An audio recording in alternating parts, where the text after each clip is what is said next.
Soft મોઢામાં જ મૂકતા પીગળી જાય તેવી કાઠિયાવાડની ફેમસ ટ્રેડિશનલ રેસીપી બનાવવા માટે આપણે પોક લેશું. તો ઘઉંનો પોક આ રીતે માર્કેટમાં આસાનીથી મળી જાય છે.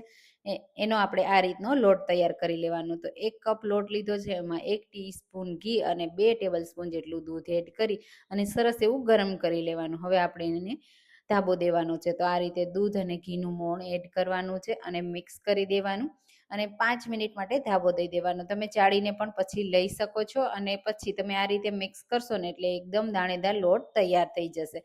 પછી એનો પાયો કરવાનો છે.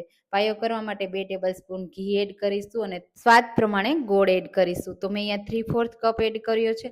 ગોળને આપણે માત્ર મેલ્ટ કરવાનો છે અને આપણે કોઈ તારની ચાસણી નથી કરવાની. ઘી તમને જરૂર લાગે ને એટલું એડ કરી શકાય. એલચી પાવડર એડ કરીશું અને આ રીતે મિક્સર એડ કરી સતત ચલાવતા રહીશું ને એટલે સરસ એવું ભેગું થઈ જશે. તો વધારે ઘી હું અહીંયા એડ નથી કરતી. હવે આ રીતે પ્લેટમાં સેટ કરી લેશું અને એકદમ ઉપરથી સ્મૂથ કરી લેશું. પછી આ જે છે એને ઠંડુ કર્યા પછી પણ તમારે ડ્રાયફ્રૂટ એડ કરવાની જરૂર નથી. એકદમ સરસ સોફ્ટ મોઢામાં મૂકતા પાણી પાણી થઈ જાય તેવી તૈયાર.